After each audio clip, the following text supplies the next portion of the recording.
भीषम की रुक्मिणी ने भेजो है सुनो सामरिया।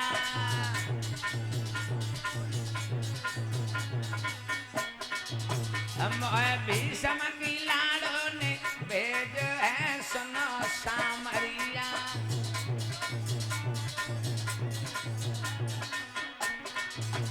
पंडित जी भगवान को गीत गाए रहे और बोले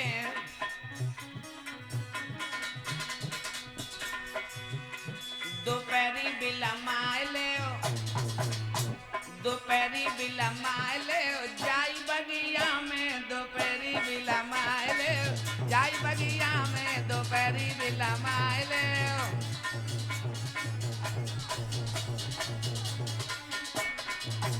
अरे जाई बगिया में, जाई बगिया में दोपहरी बिलमाए ले, जाई बगिया में दोपहरी बिलमाए ले, जाई बगिया में दोपहरी बिला।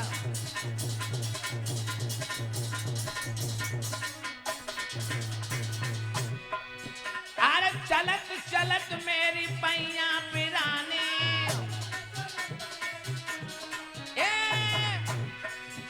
अरे चलत चलत मेरी पैया पिराने, आएगा बुढ़ापो ढर गई जवानी। हरी गुण गाय ले, हरी गुण गाय ले, जाई बगिया में दोपहरी बिलमाए ले, जाई बगिया में दोपहरी बिलमाए ले।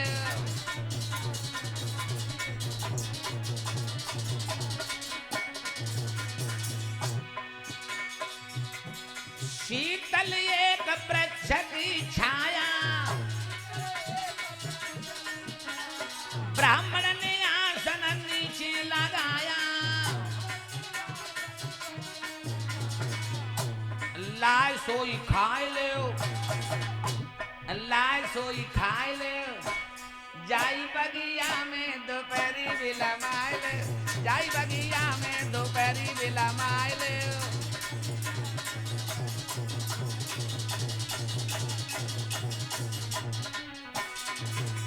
जाई बगिया में, जाई बगिया में दोपहरी बिलमाए ले, जाई बगिया में दोपहरी बिलमाए ले।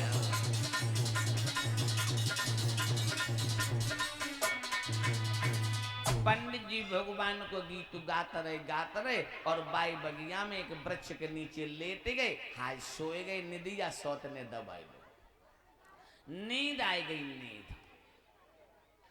हाँ श्रोता बंधुओं, चंद्रशेखर राजपूत जी हमारे राठौर साहब जी के गले में नोटों का हाथ डाल करके सम्मानित कर रहे हैं।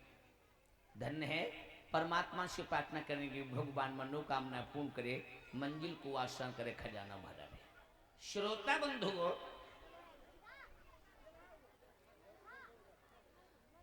पंडित जी सोए गए। भगवान कन्हैया ने जो ध्यान धर के देखो रुक्मिणी को भेजो, वो ब्राह्मण तो रास्ते में सोएगा हो। तो योग माया को आदेश दिया है, योग माया जो रुक्मिणी का भेजा हुआ ब्राह्मण सो रहा है उसे उठा करके द्वारकापुरी की बगीचे में लेटाई।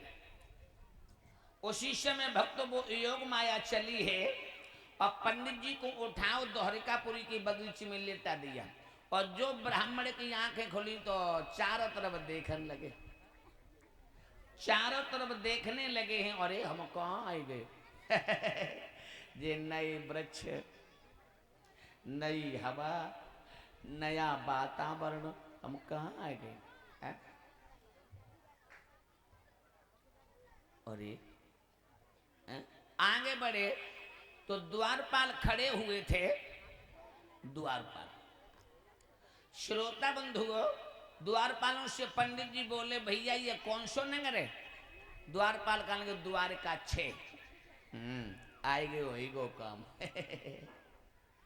लेकिन जहाँ द्वारका 6 अब तो पतो चल जाए कन्हैया कौन सी द्वारका में रात हुए। पंडित जी बोले, भैया मुझे उस द्वारकापुरी की जरूरत है जिसमें भगवान कन्हैया रहते हैं। द्वारपाल कहने लोग ये वही द्वारका छे जिसमें भगवान कन्हैया रहते छे।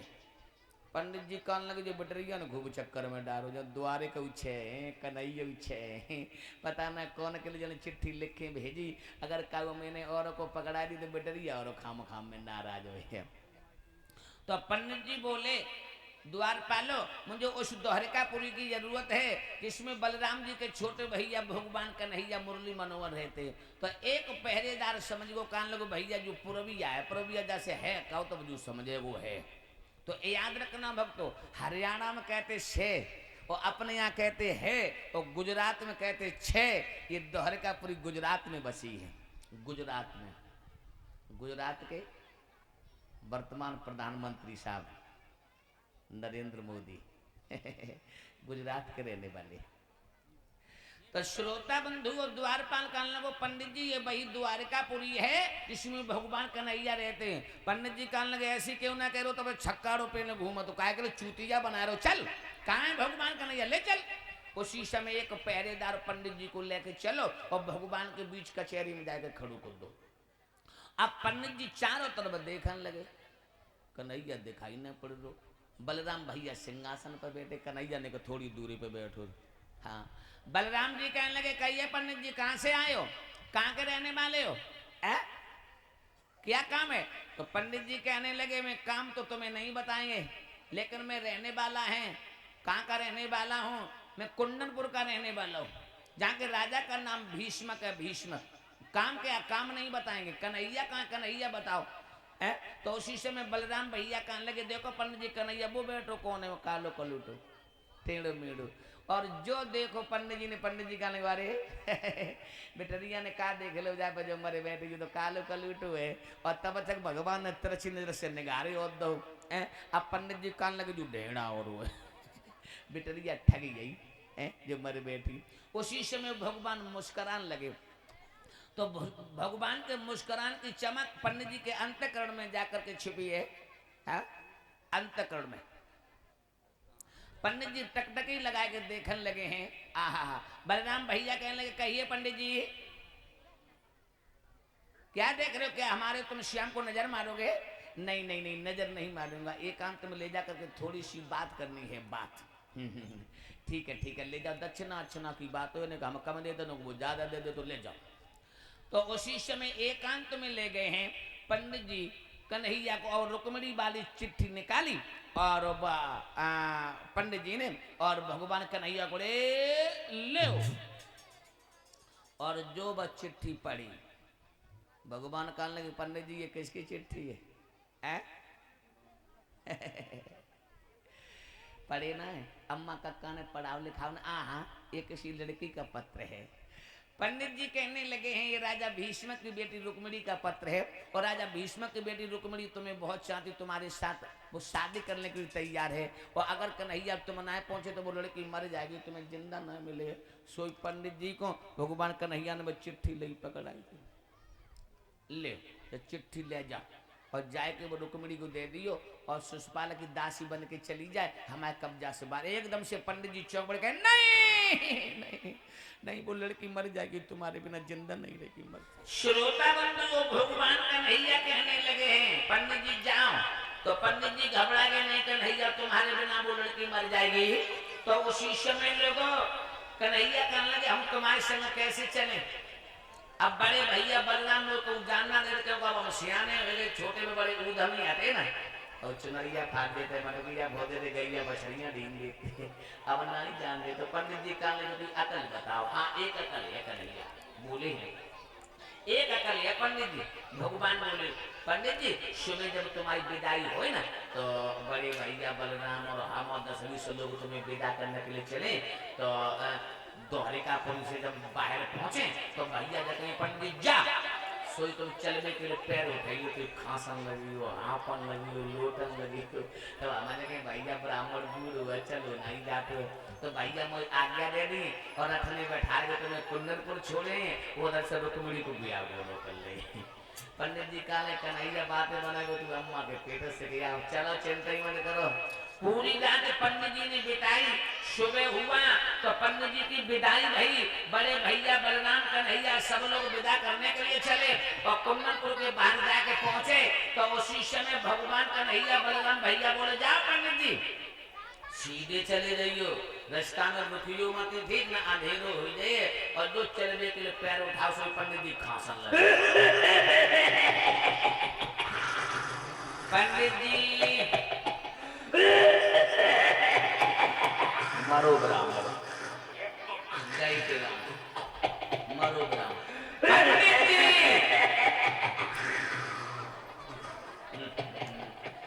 जय के राम अरे लगा उठा के आ रही कहाँ भैया पंडित जी उठा के आ रही भाई और अब घरे में कौन छुपे हो घरे में कौन छुपे हो तो क्या करे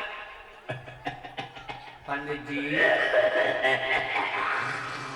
भगवान कन्हैया बोले भैया बलराम बूढ़ो ब्राह्मण मरेगा तो ब्रह्म हत्या लग जाए अगर तुम्हारी आज्ञा हो तो रथ में बैठा के कुंडल पर छोड़े आए तो लोगों उसी समय बड़े भैया बलराम बोले हे कन्हैया सफेद घोड़े वाले रथ को तैयार करिए और ब्राह्मण को कुंडल पर छोड़ के जल्दी से आना और रास्ता में कोई लड़की मिले तो बात मत ही करिए भगवान का मुझे चिंतन करिए और हम कामना करी से बात हमारे रथ में बैठा लो पंडित जी को और भगवान लेके चले हाय फांसी बंद पंडित जी ओ लला काम होएगा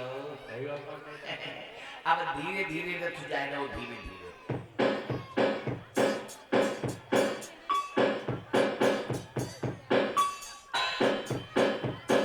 भगवान धीरे धीरे रथ लिए जा रहे कन्हैया मन में सोचने लगे अगर ऐसी जो रथ चलो तो पहुंच ही ना पाई तो भगवान ने बात बनाई पंडित जी ओ बेटा तो मैंने कबू सिनेमा देखो है लला मैंने कब मैं देखो है तो सिनेमा दिखाएं हाँ दिखा अपनी आंखें बंद कर लो आगे बंद कर हाँ तब सिनेमा देखेंगे ए लला ऐसे को तो सिनेमा जो आगे बंद करके देखो जा आंखें बंद कर लो तो देखेंगे अच्छा हाँ पंडित जी ने आंखें बंद करी भगवान ने अपने रथ को आकाश में उड़ा दिया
पंडित जी ने कपाला का खोले के देखो हाय दैया जुपा भाव के बेटड़िया ने खुद चक्कर में डालो अगर जो रथ नीचे गिर पड़े तो जिंदा और ना बचे पंडितानी और ना मिलेगी लोगो भगवान ने कुन्नतपुर के पास में 4-5 खेत दूर रथ उतार के ठाड़ो कर लो और भगवान बोले पंडित जी खोलो आंखें और जो पंडित जी ने आंखें खोली तो पंडित जी हाँफन लगे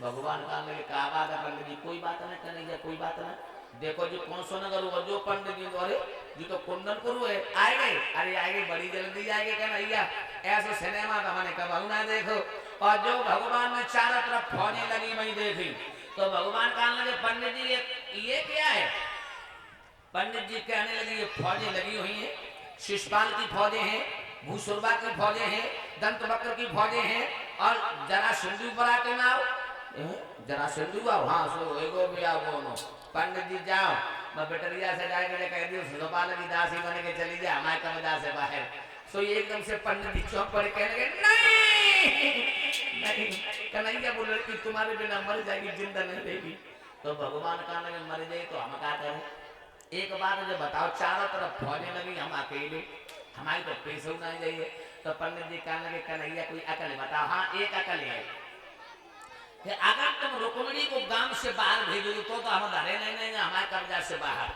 तो पंडित जी कहने लगे कन्हैया चिंता मत करो, उत्तर दिशा खाली है और उत्तर दिशा में अलोका भवानी का मंदिर है और रुक्मिणी को हम पूजा के बहाने भेज रही हैं और तुम मेरे रथ में बैठा रही हो और ले जाओ। भगवान कहने लगे चिंता ही मत करो तो जाओ। तो पंडित जी तो ये घर की तरफ, भगवान ने रथ कर दो मंदिर की तरफ और मंदिर के पीछे रथ उठाड़ो कर लो और बाई में कन्हैया बैठ गए। अब पंडित जी घर के लिए चले तो रुक्मिणी आंगन में बैठी बैठी विचार कर रही है, पता ना बूढ़ो ब्राह्मण जन पहुंचो है या ना पहुंचो है, वो रास्ते में तो ना मरी हो, रास्ते में तो ना मरी हो। लोगों उसी समय पंडित जी आंगन में पहुंचे आए रे। हाँ ये का मेरे श्याम कैसे चुकेरा हम समझ तुझे के तो मल्लू कोई है, वो तो कालो कलू को है। रुक्मिणी कहने लगी पंडित जी मेरे श्याम काले नहीं, मेरे श्याम तीनों लोगों से निराले हैं, वो 3 लोग के नाथ हैं। कहाँ है कन्हैया? मंदिर के पास मदद खड़ा है। कौन कौन संग ना हो? एक और रथ हुए बन 2 घोड़ा है, अकेले कन्हैया है, अकेले हैं। हाँ 100-250 ग्राम की सौदा है। तो अब हम क्या करें? करियो का पूजा के बहाने मंदिर में चली जाओ और मैं रथ में बैठियो, सीधी निकल जाइयो सीधी। हाँ समझे? जा रही हूँ। पंडित जी कहने लगे जाना ही नहीं हूँ, पहले मुझे भोजन करवा उसके बाद में जाना। तो रुक्मिणी कहने लगी पंडित जी अब हम तुम्हें भोजन न करवा पाए। क्यों? बाबा तेरा काम निकल गया और भोजन भी नहीं करवाई। तो रुक्मिणी रो के बोली पंडित जी भोजन तुम्हें जिमाऊं ब्राह्मण अब देर बहुत हुई जाएगी और मेरे कन्हैया की मूरत मथिया से रंग जाएगी।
श्याम सुंदर भाषण रम जाएंगे। पंडित जी कहने लगे तो ठीक है चली जा, हमारा भोजन तुम्हारे ऊपर उधार है, चली लो। लोगों उसी समय पंडित जी तो चले गए, रुक्मिणी बाई आंगन में बैठे और मन में विचार करने लगे कहा करें कहा न करें, जानी से चली जाए। अब बूढ़ी मयू से मिलती चले। अब रुक्मिणी बोली छोड़ो मैया वो को घर आप देखो, बूढ़ी मैया कल करो मैया काल के कान में बना के पड़ गई तो निकली और मैं कहीं भी अकेली तो है अकेली ना वो मैया के मिलती चलो। अब रुक्मिणी अपने मैया के पास के लिए चली गई, मैया के महलों के लिए। हाँ मैया के महल, मैया के पास में जाके पहुंची। मैया हाँ बेटिया यहाँ क्यों आई? तुमसे मिलन चली आई। मैया तुम काहे के रोई रही? बेटिया जो उनको व्यामों पे देखो नहीं जाए, जो अत्याचारों पे देखो नहीं जा। रुक्मिणी कहने लगी मैया जो भगवान ने हमारी किस्मत में लिखे दो वो तो है, तुम काहे के लिए मरी जाते हैं? तुम क्यों रो रो के आंखें सुझाई नहीं थी? मैया एक बात बता। हाँ पूछो बेटिया। हम ब्याह कब मुझे कल ससुराल कब चलेंगे परसों? तो मैया हमारे मन में एक बात आती है, कहा कि गले से चिपटे के खूब रोए। अरे सरोइए तो आंखें सूख जाइए, ज्यादा ना जाओ बाज ना भूल लियो, ठीक है? तो रुक्मिणी कहने लगी मैया तुम जय समझियो आदमी समझ आए नहीं। अब बूढ़ी मैया को कहा पकड़ नहीं बेटिया कहा तो पूरा चटनी है कन्हैया बुला लो, कन्हैया आएगा।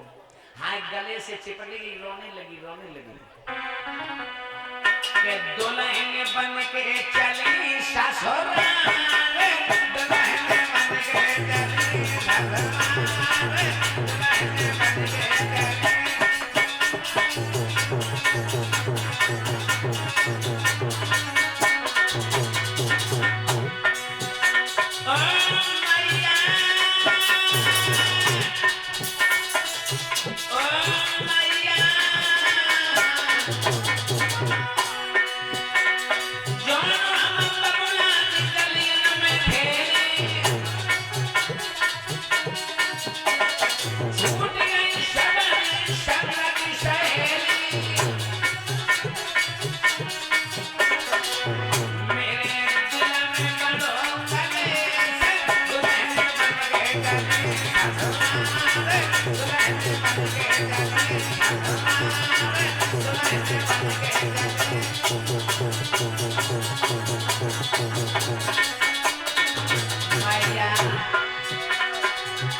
दुल्हन बन के चली।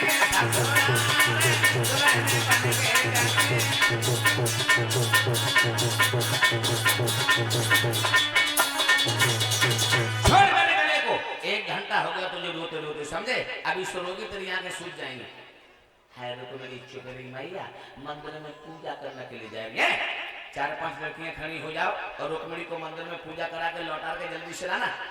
हाय 4-5 बेटरियां भारी हो गई तो रुक्मिणी के मारे गुस्सा के मैं फिर सुलझ को ये कहूँगा ऊदम न मचा दे अकेले तो अकेले निकल लियो ना पाए। अब रुक्मिणी पूजा की थाली लेकर के मंदिर के लिए चली तो आगे आगे रुक्मिणी और पीछे पीछे सहेलियां।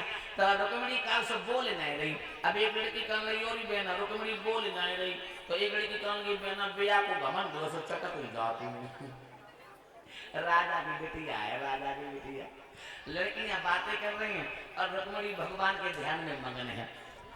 रुक्मिणी मंदिर में जाकर के पहुंची, पूजा करी, मैया से वरदान मांगो, निकल के बाहर आई और तब तक भगवान ने रथ पीछे से हटाओ और आगे ठाड़ कर लो आगे। और जो कन्हैया ने देखो कन्हैया कहने लगे बारे पंडित जी हमने बोला एक तो मैंने पढ़ाई गई 5। अब कन्हैया मन में विचार करने लगे गाँव में हमारी कौन सी रुक्मिणी अब अकेले ले जाए। रथ में बैठे विचार कर रहे जब कौन सी मेरी रुक्मिणी है समझ में नहीं मेरी आवे।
इधर तो भगवान का नहीं विचार कर रहे हैं और उधर जब लक्ष्मण को शक्ति लगेगी तो हनुमान जी बूटी लेने गए थे और एक ही रंग की सब बूटी ना पहचान बनी तो हनुमान जी ने पूरा पर्वत उठा लिया।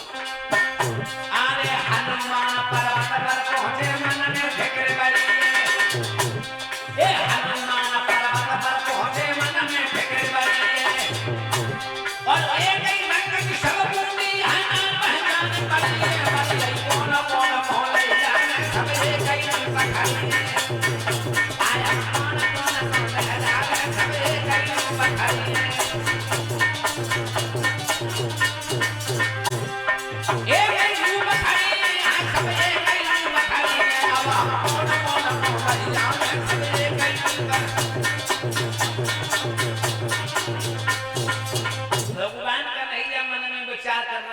कौन सी रुक्मिणी हम कहने ले जाए, ये तो सब एक ही तार है।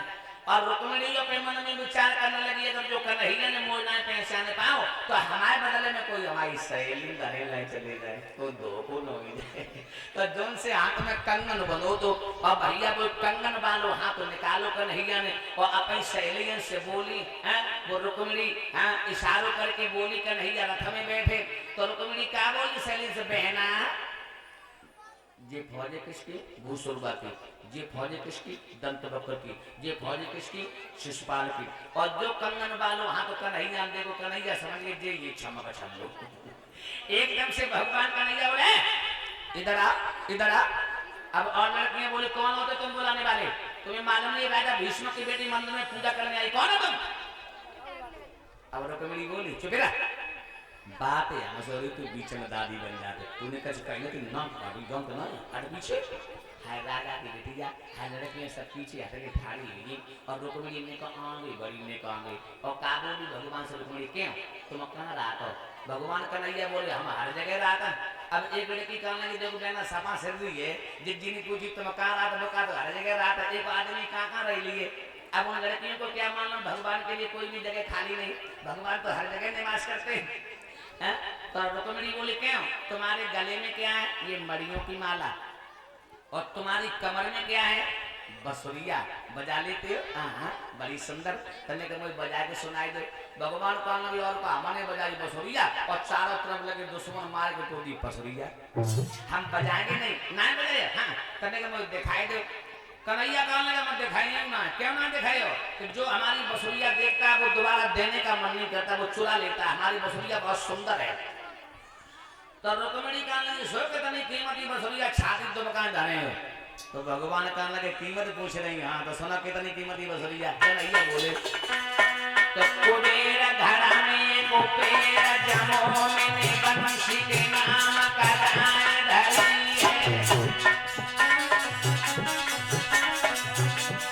शेषन काटी महेशन पेरी ब्रह्मा ने सनकादि करी है। अरे विष्णु ने जन छेद करे और नारद जी ने देखी धरी सो मांग रही देखन को मेरी अरबन की बसुरी है।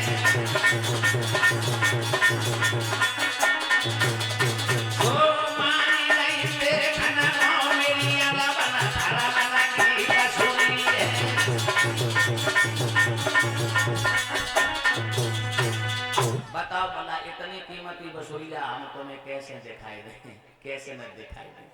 तो रुक्मिणी कहने लगी तुम मुझे दिखाई दो, हम तुम्हारी वापस कर दी लौटा दी, अच्छा लौटा दी लो एक बसुरिया देने के लिए हाथ बढ़ाओ, और रुक्मिणी ने लेने के लिए हाथ बढ़ाओ, तो भगवान ने बसुरिया तो रथ में फेंक दी और रुक्मिणी की कलाई पकड़ी रथ में बैठा दो और लेके चल गए।